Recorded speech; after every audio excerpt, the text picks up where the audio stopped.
ಸಂಕ್ಷಿಪ್ತ ಕನ್ನಡ ವಾಲ್ಮೀಕಿ ರಾಮಾಯಣ. ಯುದ್ಧಕಾಂಡ. ರಾವಣನ ಸಾರಥಿಯು ಅಶ್ವಗಳಿಗೆ ಚುಬುಕು ತಾಗಿಸಿ ಅವನ ನಿರ್ದೇಶನದಂತೆ ರಥವನ್ನು ಓಡಿಸಿದನು. ಕಪ್ಪು ಕುದುರೆಗಳನ್ನು ಕಟ್ಟಿ ಸೂರ್ಯನಂತೆ ಹೊಳೆಯುತ್ತಿದ್ದ ಅದು ಗುಡುಗಿನಂತೆ ಧ್ವನಿ ಮಾಡುತ್ತಾ ಬರುತ್ತಿರುವುದನ್ನು ನೋಡಿದ ರಾಮನು ಮಾತಲಿಯನ್ನು ಕುರಿತು, ಮಾತಲಿ, ರಾವಣನ ರಥ ಬರುತ್ತಿದೆ ನೋಡು. ಅವನಿಗೆ ಶಕುನಗಳ ಪ್ರಾಥಮಿಕ ಜ್ಞಾನವೂ ಇಲ್ಲವೆಂದೇ ತೋರುತ್ತಿದೆ. ಅಪ್ರದಕ್ಷಿಣವಾಗಿ ಸುತ್ತಿಕೊಂಡು ನನ್ನಿಂದ ಕೊಲ್ಲಿಸಿಕೊಳ್ಳುವ ಆಸೆಯಿಂದಲೋ ಎಂಬಂತೆ ಬರುತ್ತಿದ್ದಾನೆ. ಅವನ ರಥಕ್ಕೆ ಎದುರಾಗಿ ರಥವನ್ನು ನಿಧಾನವಾಗಿ ನಡೆಸು. ಆಯಾಸ ಮಾಡಿಕೊಳ್ಳಬೇಡ.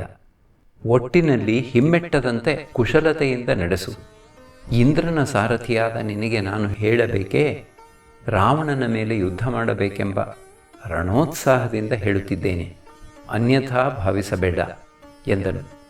ನಿಪುಣ ಸಾರಥಿಯಾದ ಮಾತಲಿಯು ಶ್ರೀರಾಮನ ಮಾತಿನಿಂದ ಸಂತುಷ್ಟನಾಗಿ ರಾವಣನ ರಥವು ಅಪಸವ್ಯವಾಗಿಯೇ ಉಳಿಯುವಂತೆ ಪ್ರದಕ್ಷಿಣಾಕಾರವಾಗಿ ತನ್ನ ರಥವನ್ನು ನಡೆಸಿದನು.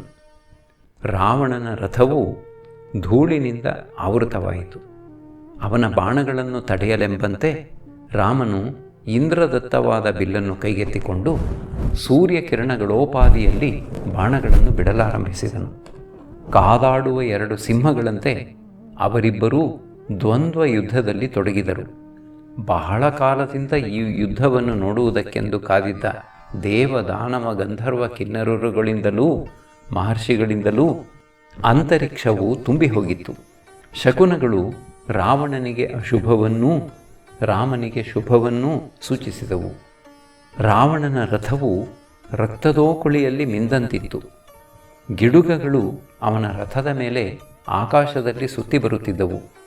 ರಾಕ್ಷಸರಿಗೆ ಈ ಶಕುನಗಳನ್ನು ಕಂಡು ಗಾಬರಿಯಾಯಿತು. ಶುಭ ಶಕುನಗಳನ್ನು ಕಂಡ ರಾಮನಿಗೆ ಸಂತೋಷವಾಯಿತು. ಇಬ್ಬರೂ ಎದುರಾಗಿ ಸೆಣಸಲಾರಂಭಿಸಿದರು. ಸೈನ್ಯವು ಸುಮ್ಮನೆ ನಿಂತು ಈ ಮಹಾವೀರರ ಹೋರಾಟವನ್ನು ನೋಡತೊಡಗಿತು. ಇಬ್ಬರಿಗೂ ಇದು ಕೊನೆಯ ಯುದ್ಧವೆಂದು ಗೊತ್ತಿದ್ದುದರಿಂದ ಮನಸ್ಸಿಟ್ಟು ಹೋರಾಡುತ್ತಿದ್ದರು. ಮಾತಲಿಯ ರಥದ ಧ್ವಜವನ್ನು ಕೆಡಹಬೇಕೆಂದು ರಾವಣ ಪ್ರಯತ್ನಿಸಿದನಾದರೂ ಸಾಧ್ಯವಾಗಲಿಲ್ಲ. ಆದರೆ ರಾಮನು ರಾವಣನ ರಥ ಪತಾಕೆಯನ್ನು ಕೆಡಹಿದನು. ರಾವಣನು ಎಷ್ಟು ಪ್ರಯತ್ನಿಸಿದರೂ ಮಾತಲಿಯ ರಥಾಶ್ವಗಳನ್ನು ಕೊಲ್ಲಲಾಗಲಿಲ್ಲ. ರಾಮನೆಡೆಗೆ ಪುಂಖಾನುಪುಂಖವಾಗಿ ಬಗೆ ಬಗೆಯ ಆಯುಧಗಳನ್ನು ಪ್ರಯೋಗಿಸಿದನು. ಆದರೆ ಯಾವುವೂ ಗುರಿ ತಲುಪುತ್ತಲೇ ಇರದಿದ್ದುದನ್ನು ಕಂಡು ಅವನಿಗೆ ಕೈ ಹಿಸುಕಿಕೊಳ್ಳುವಂತಾಯಿತು. ರಾಮನಾದರೋ ನಗುನಗುತ್ತಲೇ ಬಾಣಪ್ರಯೋಗ ಮಾಡುತ್ತಿದ್ದನು. ಇಬ್ಬರೂ ಸಮಾನವಾಗಿಯೇ ಕಾದುತ್ತಿದ್ದು ನೋಡುವವರಿಗೆ ಹಬ್ಬವನ್ನು ಉಂಟು ಮಾಡುತ್ತಿದ್ದರು. ರಾಮರಾವಣರಿಬ್ಬರೂ ಧನುರ್ವಿದ್ಯಾ ಪಾರಂಗತರು. ಅವರ ಕ್ಲಿಷ್ಟ ತಾಂತ್ರಿಕ ರಥಚಲನೆಗಳು, ಬಾಣಪ್ರಯೋಗದ ಕ್ರಮಗಳು ತುಂಬ ವಿಶಿಷ್ಟವಾದುವಾಗಿದ್ದವು. ನೋಡುಗರಿಗೆ ಅಚ್ಚರಿಯನ್ನು ಉಂಟು ಮಾಡುತ್ತಿದ್ದವು.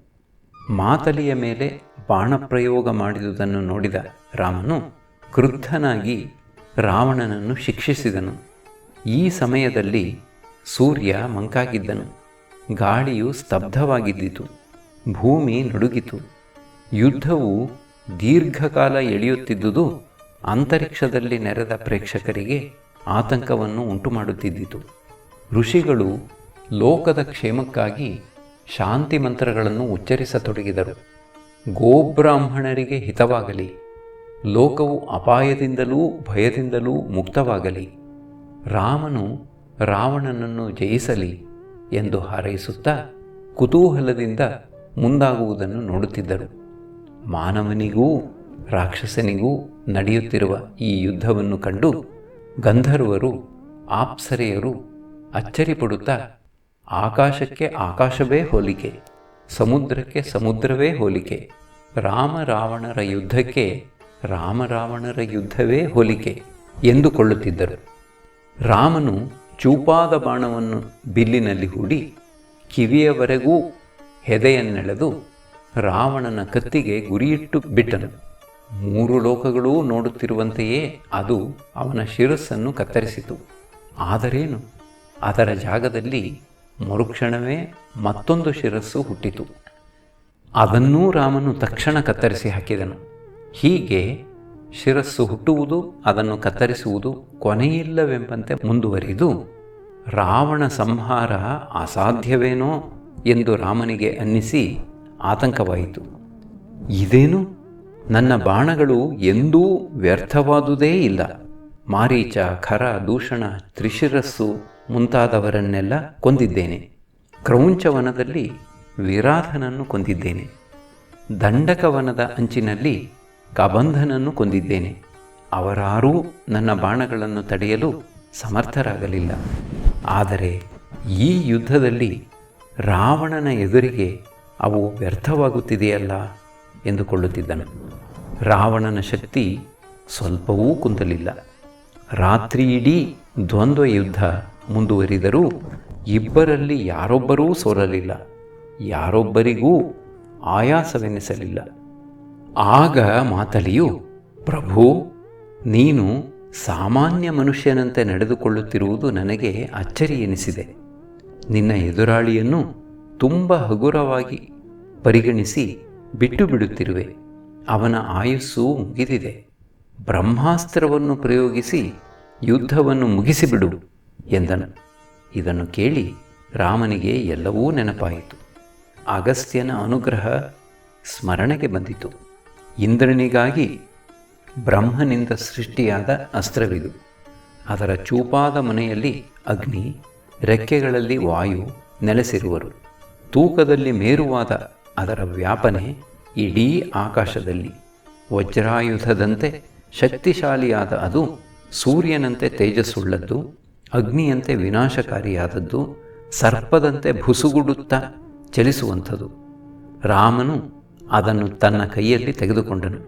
ವೀರನಾದ ಅವನು ಅದನ್ನು ಯುಕ್ತ ರೀತಿಯಲ್ಲಿ ಅಭಿಮಂತ್ರಿಸಿ ಬಿಲ್ಲಿನಲ್ಲಿ ಹೂಡಿದಾಗ ಭೂಮಿ ಅದುರಿತು. ಪಕ್ಷಿ ಪ್ರಾಣಿಗಳು ಭಯದಿಂದ ಅರಚಿಕೊಂಡವು. ಕೋಪದಿಂದ ಹುಬ್ಬುಗಂಟಿಕೊಂಡಿರಲು ರಾಮನು ಬ್ರಹ್ಮಾಸ್ತ್ರವನ್ನು ತನ್ನ ಬಲವನ್ನೆಲ್ಲ ಬಿಟ್ಟು ಸೆಳೆದು ಬಿಟ್ಟನು. ಅದು ನೇರವಾಗಿ ರಾವಣನ ಎದೆಯನ್ನು ಹೊಕ್ಕಿತು.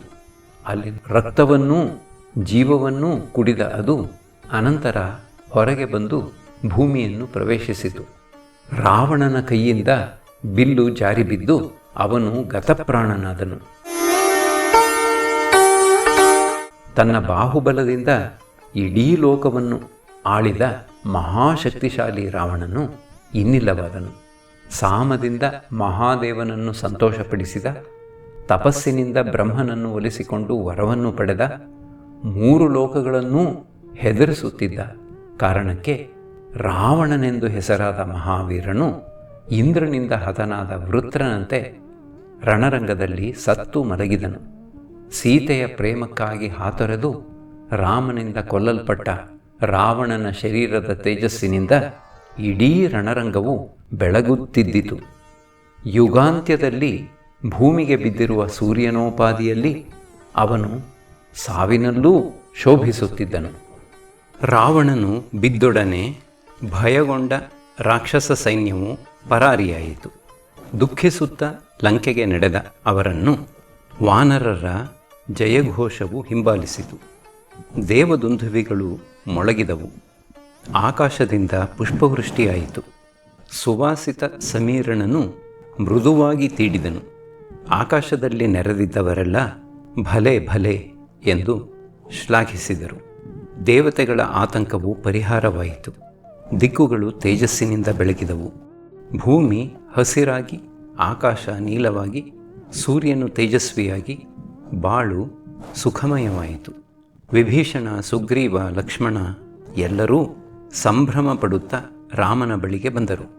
ಸಂತೋಷದ ಭರದಲ್ಲಿ ಯಾರಿಗೂ ಏನು ಮಾತನಾಡಬೇಕೆಂದೇ ಹೊಳೆಯಲಿಲ್ಲ. ದೇವತೆಗಳಿಂದ ಪರಿವೃತನಾದ ಇಂದ್ರನಂತೆ ತನ್ನ ಪ್ರತಿಜ್ಞೆಯನ್ನು ಪೂರೈಸಿಕೊಂಡ ಸಂತೋಷದಲ್ಲಿ ರಾಮನು ಆನಂದ ಬಾಷ್ಪಗಳನ್ನು ಸುರಿಸುತ್ತಿದ್ದ ತನ್ನವರ ನಡುವೆ ನಿಂತುಕೊಂಡಿದ್ದನು. ವಿಭೀಷಣನಿಗೆ ಇದ್ದಕ್ಕಿದ್ದಂತೆ ದುಃಖವು ಉಕ್ಕಿ ಬಂದಿತು. ತಂದೆಯಂತೆ ಪೂಜಿಸುತ್ತಿದ್ದ ಅಣ್ಣ ಸತ್ತು ಮಲಗಿರುವುದನ್ನು ಅವನಿಗೆ ಸಹಿಸಲಾಗಲಿಲ್ಲ. ರಾಮನು ಅವನನ್ನು ಸಮಾಧಾನ ಮಾಡಿದನು. ರಾವಣ ಮಹಾವೀರ. ಅವನ ಸಾವು ಸಾಮಾನ್ಯವಾದುದಲ್ಲ. ನಿರ್ಭಯವಾಗಿ ಉತ್ಸಾಹದಿಂದ ಅವನು ಯುದ್ಧ ಮಾಡಿದನು. ಕ್ಷತ್ರಿಯನಂತೆ ಜಯವನ್ನು ಬಯಸಿ ಕ್ಷತ್ರಿಯನಂತೆ ರಣರಂಗದಲ್ಲಿ ಸತ್ತನು. ಅವನಿಗಾಗಿ ಅಳಬಾರದು. ದೇವತೆಗಳ ಭಯಕ್ಕೆ ಕಾರಣನಾಗಿದ್ದ ಅವನ ಸಾವಿಗೆ ಅಳತಕ್ಕದ್ದಲ್ಲ. ಯುದ್ಧವೆಂದ ಮೇಲೆ ಯಾರಾದರೊಬ್ಬರು ಸೋಲಲೇಬೇಕಲ್ಲವೇ? ಇದು ಕ್ಷತ್ರಿಯ ಧರ್ಮ. ರಣರಂಗದಲ್ಲಿ ಸಾಯುವುದೇನೂ ಸಾಮಾನ್ಯವಲ್ಲ. ದುಃಖವನ್ನು ಬಿಟ್ಟು ಮುಂದಿನ ಕರ್ತವ್ಯಗಳ ಕಡೆಗೆ ಗಮನ ಕೊಡು ಎಂದು ಅನುನಯದ ಮಾತನಾಡಿದನು. ವಿಭೀಷಣನು ಈ ನನ್ನ ಅಣ್ಣ ಇಂದ್ರನಿಗೂ ದುರ್ಜಯನಾಗಿದ್ದನು. ಇಂತಹ ವೀರನು ಸಮುದ್ರದ ಅಲೆಯು ದಡಕ್ಕೆ ಬಡಿದು ಒಡೆಯುವಂತೆ ನಿನ್ನಿಂದ ಹತನಾಗಿ ಮಲಗಿದ್ದಾನೆ. ಜೀವನದ ಎಲ್ಲ ಸಂತೋಷಗಳನ್ನು ಅನುಭವಿಸಿದವನು. ಎಂತಹ ದಾನಿ! ಭೃತ್ಯ ಭಕ್ತಿಯನ್ನು ಧಾರಾಳವಾಗಿ ಪಡೆದವನು. ಅನುಚರರನ್ನು ಯಾವಾಗಲೂ ತೃಪ್ತಿಗೊಳಿಸುತ್ತಿದ್ದವನು. ಶತ್ರು ವಿನಾಶಕನು, ಅಗ್ನಿಯ ಆರಾಧಕನು, ತಪಸ್ವಿ, ವೇದ ಪಾರಂಗತ, ಕರ್ಮಾನುಷ್ಠಾನ ನಿಷ್ಠ. ಇಂತಹ ನನ್ನ ಅಣ್ಣನಿಗೆ ನಿನ್ನ ಮಾರ್ಗದರ್ಶನದಲ್ಲಿ ನಾನೀಗ ಅಪರ ಕರ್ಮಗಳನ್ನು ಮಾಡುವೆ ಎಂದನು. ಅದಕ್ಕೆ ರಾಮನು, ವಿಭೀಷಣ, ಎಲ್ಲ ವೈರವೂ ಮರಣದೊಂದಿಗೆ ಕೊನೆಗೊಳ್ಳುವುದು. ಶತ್ರುವಿನ ಮರಣವಾದೊಡನೆ ನಮ್ಮ ಕರ್ತವ್ಯಗಳೂ ಕೊನೆಗೊಳ್ಳುವುವು. ಈ ರಾವಣ ನಿನಗೆ ಹೇಗೆ ಆಪ್ತನೋ ನನಗೂ ಹಾಗೆ ಆಪ್ತನು. ಆದ್ದರಿಂದ ಕರ್ಮಗಳನ್ನು ಮಾಡು ಎಂದನು. ಸುದ್ದಿ ಕಾಳ್ಗಿಚ್ಚಿನಂತೆ ಹರಡಿ ಇಡೀ ಲಂಕೆಯೇ ದುಃಖ ಸಾಗರದಲ್ಲಿ ಮುಳುಗಿತು. ಅಂತಃಪುರದಿಂದ ತಂಡವಾಗಿ ಸ್ತ್ರೀಯರು ರಾವಣನನ್ನು ನೋಡುವುದಕ್ಕೆ ಬಂದು ರಕ್ತದಿಂದ ತೊಯ್ದ ಬಾಣಗಳಿಂದ ಮುಚ್ಚಿಹೋದ ರಣರಂಗದಲ್ಲಿ ಬಿದ್ದು ಗೋಳಾಡಿದರು. ಅವರ ಆಕ್ರಂದನವು ಮುಗಿಲು ಮುಟ್ಟುವಂತಿತ್ತು. ಸೂರ್ಯನೂ ಸಹ ನೋಡಿರದ ಈ ಸುಂದರಿಯರು ಈಗ ಕೇಳುವವರೇ ಗತಿಯಿಲ್ಲದಂತೆ ಅನಾಥವಾಗಿ ಬಿದ್ದು ಗತಿಸಿದ ತಮ್ಮ ಸ್ವಾಮಿಯನ್ನು ಕೂಗಿ ಕರೆಯುತ್ತಿದ್ದರು. ಅವನ ಶರೀರವನ್ನು ನೋಡಿ ಎದೆ ಬಿರಿಯುವಂತೆ ಆಪ್ತರು ಮಹಾವೃಕ್ಷದಂತೆ ಬಿದ್ದಿದ್ದ ಅವನನ್ನು ಆಶ್ರಯಿಸಿದ್ದು ಈಗ ಕಿತ್ತು ಹೋದ ಬಳ್ಳಿಗಳಂತೆ ಅಪ್ಪಿಕೊಂಡಿದ್ದರು. ಒಬ್ಬಳು ಎದೆಯ ಮೇಲೆ ಒರಗುವಳು, ಇನ್ನೊಬ್ಬಳು ಪಾದಾಕ್ರಾಂತಳಾಗುವಳು, ಒಬ್ಬಳು ಭುಜಗಳಿಗೆ ಅಂಟಿಕೊಳ್ಳುವಳು, ಇನ್ನೊಬ್ಬಳು ಅವನ ಮೇಲೆ ಎಚ್ಚರ ತಪ್ಪಿ ಬೀಳುವಳು, ಒಬ್ಬಳು ಶಿರವನ್ನು ತೊಡೆಯ ಮೇಲಿಟ್ಟುಕೊಂಡು ಅವನೊಡನೆ ಮಾತನಾಡುತ್ತಿರುವಳು. ಈ ನಮ್ಮ ರಾಜನು ಇಂದ್ರನನ್ನೇ ಗೆದ್ದವನು. ಯಮನೂ ಅವನನ್ನು ಎದುರಿಸಲಾರದೆ ಹೋದರು. ಕುಬೇರನು ತನ್ನ ಐಶ್ವರ್ಯವನ್ನೂ ವಿಮಾನವನ್ನೂ ಕಳೆದುಕೊಳ್ಳಬೇಕಾಯಿತು. ಗಂಧರ್ವರು, ಋಷಿಗಳು ಎಲ್ಲರೂ ಇವನಿಗೆ ಹೆದರುತ್ತಿದ್ದರು. ಇಂತಹ ವೀರನು ಇಂದು ಮಾನವ ಮಾತ್ರನಿಂದ ಹತನಾಗಿ ಮಲಗಿರುವನು. ಮಂತ್ರಿಗಳ ಮಾತನ್ನು ಕೇಳುತ್ತಿದ್ದರೆ ಅವನಿಗೆ ಈ ಗತಿ ಖಂಡಿತ ಬರುತ್ತಿರಲಿಲ್ಲ. ಸೀತೆಯೇ ಇಡೀ ರಾಕ್ಷಸ ಕುಲಕ್ಕೆ ಮುಳುವಾಗುವಳೆಂದು ಎಲ್ಲರೂ ಅವನಿಗೆ ಹೇಳಿದರೂ ಅವನು ಕೇಳಲಿಲ್ಲ. ಸೀತೆಯನ್ನು ರಾಮನಿಗೆ ಒಪ್ಪಿಸಿಬಿಟ್ಟಿದ್ದರೆ ಹೀಗಾಗುತ್ತಿರಲಿಲ್ಲ. ಹೀಗೆಯೇ ಸಾಯಬೇಕೆಂಬ ಅವನ ವಿಧಿಯನ್ನು ಹೇಗೆ ತಾನೇ ಮೀರಲು ಸಾಧ್ಯ? ಲೋಕೈಕ ವೀರನಾದ ಮಹಾಬಲಶಾಲಿಯಾದ ಶೂರ ಸಾಮ್ರಾಟನು ಕಪಿಸೈನ್ಯದಿಂದ ಸೋಲಿಸಲ್ಪಟ್ಟು ಮಾನವ ಮಾತ್ರನಿಂದ ಹತನಾಗಬೇಕೆಂದೇ ವಿಧಿ ನಿರ್ಣಯಿಸಿತ್ತು. ಇತ್ಯಾದಿ ಮಾತುಗಳೇ ಅಲ್ಲಿ ಕೇಳಿಬರುತ್ತಿದ್ದವು. ರಾಣಿ ಮಂಡೋದರಿ, ಇಂದ್ರಜಿತ್ತುವಿನ ತಾಯಿ, ರಣರಂಗಕ್ಕೆ ಬಂದಳು. ಪತಿಯನ್ನು ನೋಡುತ್ತಿದ್ದಂತೆಯೇ ಮೂರ್ಛಿತಳಾದಳು. ಎದೆಯಲ್ಲಿ ಉಕ್ಕಿ ಉಕ್ಕಿ ಬರುತ್ತಿದ್ದ ದುಃಖದಿಂದ, ಇದು ಹೇಗಾಯಿತು ದೊರೆ? ಕೋಪಗೊಂಡ ನಿನ್ನೆದರು ಯಾರು ತಾನೇ ನಿಲ್ಲಬಲ್ಲವರಾಗಿದ್ದರು? ನಿನ್ನ ಹೆಸರನ್ನು ಕೇಳಿದರೆ ಇಂದ್ರಾದಿ ದೇವತೆಗಳೂ ಋಷಿಗಳೂ ಹೆದರುತ್ತಿದ್ದರು. ರಾಮನೆಂಬ ಮಾನವ ಮಾತ್ರನು ನಿನ್ನನ್ನು ಕೊಂದನೆ. ಅವನನ್ನು ನೋಡಿ ನಿನ್ನ ಕಣ್ಣುಗಳು ಕಿಡಿಕಾರಿರಬಹುದು, ತುಟಿಗಳು ನಡುಗಿರಬಹುದು. ಈಗಲೂ ಕೈಗಳು ಬತ್ತಳಿಕೆಯಿಂದ ಬಾಣಗಳನ್ನು ಸೆಳೆದು ಬಿಡಲು ಕಾತರವಾಗಿದ್ದಿರಬಹುದು. ಅದರ ಬದಲಿಗೆ ಹೀಗೆ ಚಲನೆಯೇ ಇಲ್ಲದೆ ಮಲಗಿಬಿಟ್ಟಿರುವೆಯಲ್ಲ. ಈ ಮೌನ ನಿನಗೊಪ್ಪದು ದೊರೆಯೇ? ನನಗೆ ನಂಬಲೇ ಆಗುತ್ತಿಲ್ಲ. ನನ್ನ ದೊರೆಯನ್ನು ಒಬ್ಬ ಮನುಷ್ಯ ಕೊಲ್ಲಬಲ್ಲನೆ? ಈ ರಾಮ ಮನುಷ್ಯನಲ್ಲ, ದೇವತೆ. ಏಕಾಂಗಿಯಾಗಿ ಖರ ದೂಷಣ ತ್ರಿಶಿರಸ್ಸು ಹಾಗೂ 14,000 ಸೈನ್ಯವನ್ನು ಕೊಂದನೆಂದರೆ ತಿಳಿಯುತ್ತದೆ ಅವನು ಮನುಷ್ಯನಲ್ಲ ಎಂದು. ನಾವು ಆಗಲೇ ಎಚ್ಚೆತ್ತುಕೊಳ್ಳಬೇಕಿತ್ತು. ವಾಯುದೇವನಿಗೂ ಪ್ರವೇಶವಿಲ್ಲದ ಲಂಕೆಯೊಳಕ್ಕೆ ಹನುಮಂತ ಬಂದಾಗಲೇ ನಾವು ಎಚ್ಚೆತ್ತುಕೊಳ್ಳಬೇಕಾಗಿತ್ತು. ರಾಮನ ಅಪ್ಪಣೆಯಂತೆ ಕಪಿಗಳು ಸಮುದ್ರಕ್ಕೆ ಸೇತುವೆ ಕಟ್ಟಿದುವೆಂದು ಕೇಳಿದಾಗಲೇ ನನಗೆ ಗೊತ್ತಾಯಿತು ರಾಮ ಕೇವಲ ಮನುಷ್ಯನಲ್ಲ ಎಂದು. ಮಹಾದೇವನೇ ತನ್ನ ಮಾಯೆಯನ್ನು ಸೀತೆಯನ್ನಾಗಿ ಹುಟ್ಟಿಸಿ ನಿನ್ನನ್ನು ಕೊಲ್ಲುವುದಕ್ಕೆಂದೇ ತಾನು ರಾಮನಾಗಿ ಹುಟ್ಟಿ ಬಂದಿರುವನೋ ಏನೋ. ನನಗೆ ಗೊತ್ತು ರಾಮ ಯಾರೆಂದು. ಅವನು ಲೋಕೇಶ್ವರನಾದ ನಾರಾಯಣನೇ ಹೌದು. ಅನಾದಿ ಅನಂತ ಸತ್ಯವಾದ ಆದಿಮೂಲ ಪರಮಾತ್ಮನಾದ ಯೋಗೇಶ್ವರನೇ ಅವನು. ನಿತ್ಯನಾದ ಅವನು ಭೂಮಾದ್ಭೂಮನು, ಅವಿದ್ಯೆಗೆ ಅತೀತನು, ವಿಶ್ವಕಾರಣನು. ಎದೆಯ ಮೇಲೆ ಶ್ರೀವತ್ಸವೆಂಬ ಮಚ್ಚೆಯುಳ್ಳ ಶಂಖಚಕ್ರ ಗದಾಪದ್ಮಧಾರಿಯಾದ ಲಕ್ಷ್ಮೀ ಸಮೇತನಾದ ವಿಷ್ಣುವೇ ಅವನು. ಎಂದಿಗೂ ಬದಲಾಗದ ಚಿರಂತನ ಸತ್ಯನವನು. 3 ಲೋಕಗಳಿಗೂ ಒಡೆಯನು.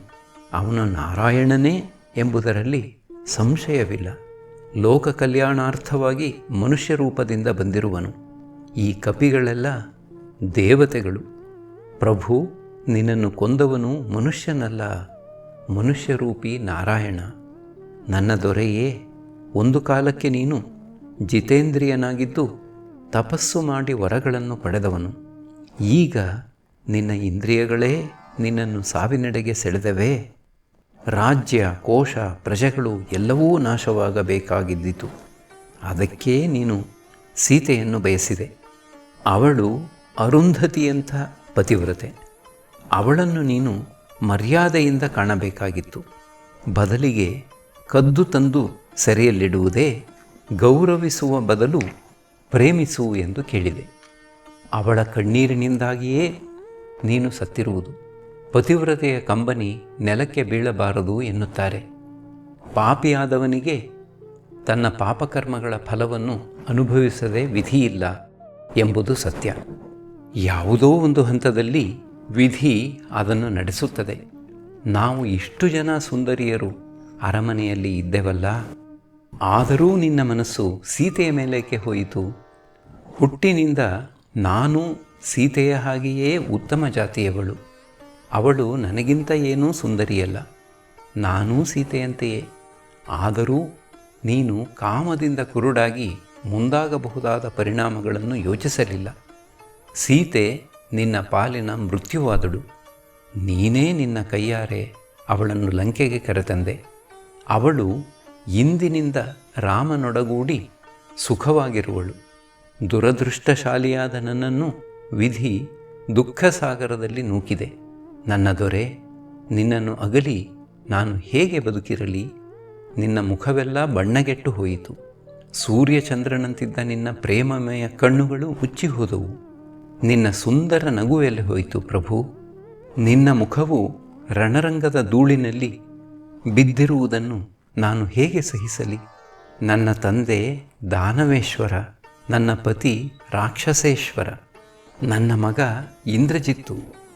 ಎನ್ನಯ ಸಮಾನರಾರಿಹರು, ಯಮಗೆ ಯಾರಿಂದಲೇನಹುದು ಎಂದು ಹೆಮ್ಮೆ ಪಡುತ್ತಿದ್ದೆನಲ್ಲ. ಗಂಡನನ್ನೂ ಮಗನನ್ನೂ ಕೊಂಡು ಹೋದ ಈ ಘೋರ ನನ್ನ ಕಲ್ಪನೆಗೇ ಬರಲಿಲ್ಲವಲ್ಲ. ನಿನ್ನನ್ನು ಆಲಂಗಿಸಿಕೊಳ್ಳೋಣವೆಂದರೆ ಶರೀರವೆಲ್ಲ ಶರಮಯವಾಗಿದೆಯಲ್ಲ. ಇದು ನಿಜವೇ ಅಥವಾ ನಾನು ಕನಸು ಕಾಣುತ್ತಿರುವೆನೆ?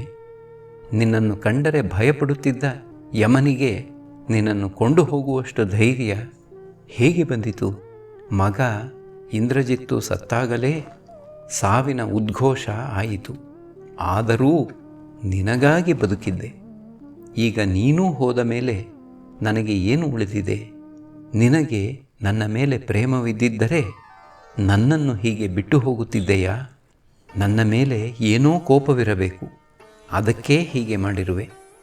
ನಿನ್ನಿಂದಾಗಿ ಗಂಡಂದಿರನ್ನು ಕಳೆದುಕೊಂಡ ಪತಿವ್ರತೆಯರ ಶಾಪವಿರಬೇಕು.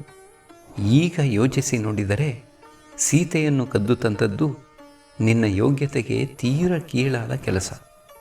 ಈ ಹೇಡಿತನದ ಕೆಲಸವು ನಿನ್ನ ಶೌರ್ಯಕ್ಕೆ ಖಂಡಿತ ಹೊಂದಿಕೆಯಾಗುವುದಿಲ್ಲ. ನೀನು ರಾಮನಿಂದ ಸೋತಿರುವುದಿಲ್ಲ. ನಿನ್ನ ಪಾಪಕರ್ಮಗಳೇ ನಿನ್ನನ್ನು ಕೊಂದಿರುವುದು. ಶತ್ರುಗಳೂ, ಆಕಾಶದಲ್ಲಿ ನೆರೆದಿರುವ ದೇವತೆಗಳೂ, ಋಷಿಗಳೂ ಸಂಭ್ರಮ ಪಡುತ್ತಾ ನೋಡುತ್ತಿರುವಾಗ ನೀನು ರಣರಂಗದಲ್ಲಿ ಹೇಗೆ ತಾನೇ ಮಲಗಿರುವೆ? ಅಥವಾ ಭೂದೇವಿಯನ್ನು ಪ್ರೀತಿಸಿ ಆಕೆಯ ಆಲಿಂಗನದಲ್ಲಿರುವೆಯೋ ಎನ್ನುತ್ತಾ ಮೂರ್ಛೆ ಹೋದಳು. ಉಳಿದ ಸ್ತ್ರೀಯರು ಆಕೆಯನ್ನು ಎಚ್ಚರಗೊಳಿಸಿ ಸಂತೈಸಿದರು. ರಾಮನು, ವಿಭೀಷಣ, ಈ ಸ್ತ್ರೀಯರನ್ನು ಅಂತಃಪುರಕ್ಕೆ ಕಳುಹಿಸಿ ನೀನು ಅಗಲಿದ ರಾವಣನಿಗೆ ಕರ್ಮಗಳನ್ನು ಮಾಡು ಎಂದನು. ರಾವಣನನ್ನು ಇನ್ನೆಂದೂ ನೋಡಲಾರೆವೆಂಬ ದುಃಖಕ್ಕೆ ಎದೆಯೊಡೆದುಕೊಂಡ ಆ ಸ್ತ್ರೀಯರು ಅಳುತ್ತಳುತ್ತಾ ಹೋಗಲಾರದೆ ಅಂತಃಪುರಕ್ಕೆ ಹಿಂದಿರುಗಿದರು. ಅವರ ಕಣ್ಣೀರೆಲ್ಲ ಬತ್ತಿ ಹೋಗಿತ್ತು. ಗಂಟಲ ಧ್ವನಿ ಹೊರಡದಾಗಿತ್ತು. ರಾವಣ ಒಬ್ಬ ಅಧರ್ಮಿ, ಸುಳ್ಳ, ಕ್ರೂರಘಾತುಕ, ಪರಸ್ತ್ರೀಯರನ್ನು ಬಲಾತ್ಕರಿಸಿದ ಪಾಪಿ. ಕೇಡಿಗನಾದ ಅವನು ಅಣ್ಣನೆನಿಸಿದರೂ ನನಗೆ ಶತ್ರು. ಅವನಿಗೆ ಪ್ರೇತಕರ್ಮಗಳನ್ನು ನಾನು ಮಾಡಲಾರೆ. ಜ್ಯೇಷ್ಠ ಭ್ರಾತೃವಾದವನು ಪಿತೃಸಮಾನ ನೆನೆಸಬೇಕಾದರೆ ತಮ್ಮನ ಗೌರವಕ್ಕೆ ಅರ್ಹನಾಗಿರಬೇಕು. ಆದರೆ ಶತ್ರುವಾದ ಅವನ ಮೇಲೆ ನನಗೆ ಗೌರವವಿಲ್ಲ. ಜನರು ನನ್ನನ್ನು ಹೃದಯಹೀನನೆನ್ನಬಹುದು. ಆದರೆ ಅಣ್ಣನ ಕೇಡಿಗತನವನ್ನು ನೆನೆದರೆ ನಾನು ಮಾಡಿದ್ದೇ ಸರಿ ಎನ್ನುತ್ತಿದ್ದ ವಿಭೀಷಣನ ಮನಸ್ಸು ಡೋಲಾಯಮಾನವಾಗಿತ್ತು. ರಾಮನು, ವಿಭೀಷಣ, ನೀನು ನನಗೆ ಈ ಯುದ್ಧವನ್ನು ಗೆಲ್ಲಲು ಸಹಾಯ ಮಾಡಿದೆ. ಆ ಸ್ನೇಹದಿಂದ ನೀನು ನಿನ್ನ ಕರ್ತವ್ಯವನ್ನು ಮಾಡು ಎಂದು ಹೇಳುತ್ತೇನೆ. ಹಿಂದೆ ಆದುದನ್ನು ಚಿಂತಿಸುತ್ತಾ ಕುಳಿತರೆ ಪ್ರಯೋಜನವಿಲ್ಲ. ರಾವಣನು ಅಧರ್ಮಿಯಾಗಿದ್ದರೂ ಧೈರ್ಯಶಾಲಿಯಾದ ವೀರಯೋಧ. ಲೋಕವನ್ನೇ ಭಯದಿಂದ ತತ್ತರಿಸುವಂತೆ ಮಾಡಿ ರಾವಣನೆಂಬ ಹೆಸರನ್ನು ಸಂಪಾದಿಸಿಕೊಂಡವನು. ದೇವತೆಗಳಿಗೂ ಅವನನ್ನು ಸೋಲಿಸಲಾಗಲಿಲ್ಲ. ನೆನಪಿಡು, ಎಲ್ಲ ವೈರವೂ ಮರಣದೊಂದಿಗೆ ಕೊನೆಗೊಳ್ಳುವುದು. ನಮ್ಮ ಉದ್ದೇಶ ನೆರವೇರಿತು. ಈ ರಾವಣ ನಿನಗೆ ಹೇಗೆ ಸೋದರನೋ ನನಗೂ ಹಾಗೆಯೇ ಸೋದರ. ಸೋದರನಿಗೆ ಕರ್ಮಗಳನ್ನು ಮಾಡು. ನೀನು ಧರ್ಮವನ್ನು ತಿಳಿದವನು. ನಿನ್ನಿಂದಲೇ ಅವನು ಪಿತೃಲೋಕಗಳನ್ನು ಪಡೆಯಬೇಕು ಎಂಬುದನ್ನು ಮರೆಯಬೇಡ ಎಂದನು. ವಿಭೀಷಣನು ರಾಮನ ಅಭೀಷ್ಟವನ್ನು ನೆರವೇರಿಸಲು ನಿರ್ಧರಿಸಿದನು. ರಾಕ್ಷಸರು ಚಿತೆಯನ್ನು ಸಿದ್ಧಪಡಿಸಿದರು. ಪ್ರೇತಕರ್ಮಗಳು ಶಾಸ್ತ್ರೋಕ್ತವಾಗಿ ನಡೆದವು. ವಿಭೀಷಣನು ಅಣ್ಣನಿಗೆ ಎಳ್ಳು ನೀರಿನ ತರ್ಪಣವನ್ನು ಬಿಟ್ಟನು. ದಕ್ಷಿಣಕ್ಕೆ ಮುಖ ಮಾಡಿ ನಮಸ್ಕರಿಸಿ ಅಳುತ್ತಿದ್ದ ಸ್ತ್ರೀಯರಿಗೆ ಸಮಾಧಾನ ಹೇಳಿ ಅಂತಃಪುರಕ್ಕೆ ಕಳುಹಿಸಿದನು. ಅನಂತರ ಅಂಜಲಿಬದ್ಧನಾಗಿ ರಾಮನ ಮುಂದೆ ಬಂದು ನಿಂತುಕೊಂಡನು. ಅಲ್ಲಿ ಹನುಮಂತ, ಸುಗ್ರೀವ, ಅಂಗದ ಮೊದಲಾದ ವೀರರಿದ್ದರು. ಆಕಾಶದಲ್ಲಿ ನೆರೆದಿದ್ದವರೆಲ್ಲರೂ ಹೊರಟು ಹೋಗಿದ್ದರು. ರಾಮನು ಇಂದ್ರ ರಥಕ್ಕೆ ಪೂಜೆಯನ್ನು ಸಲ್ಲಿಸಿ ನಮಸ್ಕರಿಸಿದನು. ಮಾತಲಿಯನ್ನು ಪ್ರೀತಿಯಿಂದ ಆಲಂಗಿಸಿಕೊಂಡು ಧನ್ಯವಾದಗಳನ್ನರ್ಪಿಸಿ ಸ್ವರ್ಗಕ್ಕೆ ಹಿಂದಿರುಗಿ ಕಳುಹಿಸಿಕೊಟ್ಟನು. ರಾಮನ ಸಂತಸಕ್ಕೆ ಪಾರವೇ ಇರಲಿಲ್ಲ. ಸುಗ್ರೀವನನ್ನು ಗಾಢವಾಗಿ ಆಲಂಗಿಸಿ ಅನಂತರ ಸೈನ್ಯದ ಮಧ್ಯೆ ನಡೆದು ಲಕ್ಷ್ಮಣನ ಬಳಿಗೆ ಹೋಗಿ, ಮಗು, ಈ ವಿಭೀಷಣ ನನ್ನ ಪರಮಭಕ್ತ. ಅದನ್ನು ನಾವು 1000 ಸಂದರ್ಭಗಳಲ್ಲಿ ನೋಡಿದ್ದೇವೆ. ಅವನ ಸಹಾಯದಿಂದಲೇ ನಾವು ವಿಜಯಿಗಳಾಗಲು ಸಾಧ್ಯವಾಯಿತು. ಅವನನ್ನು ಲಂಕೆಯ ಸಾಮ್ರಾಟನನ್ನಾಗಿ ಅಭಿಷೇಕ ಮಾಡು. ಅದರಿಂದ ನನಗೆ ಸಂತೋಷವಾಗುತ್ತದೆ ಎಂದನು. ಲಕ್ಷ್ಮಣನಿಗೂ ಇದನ್ನು ಕೇಳಿ ಸಂತೋಷವಾಯಿತು. ಸುವರ್ಣ ಪಾತ್ರೆಯೊಂದರಲ್ಲಿ ಸಮುದ್ರ ತೀರ್ಥವನ್ನು ವಾನರರಿಂದ ತರಿಸಿ ವಿಭೀಷಣನನ್ನು ಲಂಕೆಯ ಸಿಂಹಾಸನದ ಮೇಲೆ ಕುಳ್ಳಿರಿಸಿ ರಾಕ್ಷಸರೆಲ್ಲರ ಸಮ್ಮುಖದಲ್ಲಿ ವೇದೋಕ್ತ ವಿಧಿಪೂರ್ವಕವಾಗಿ ಪಟ್ಟಾಭಿಷೇಕವನ್ನು ನೆರವೇರಿಸಿಯೇ ಬಿಟ್ಟನು. ಅವನ ಜೊತೆಯಲ್ಲಿ ಲಂಕೆಯನ್ನು ಬಿಟ್ಟು ಬಂದಿದ್ದ 4 ಜನ ಮಂತ್ರಿಗಳಿಗೆ ಬಹಳ ಸಂತೋಷವಾಯಿತು. ಅಭಿಷೇಕವಾದ ಮೇಲೆ ವಿಭೀಷಣನು ಶ್ರೀರಾಮನ ಬಳಿಗೆ ಹೊರಟನು.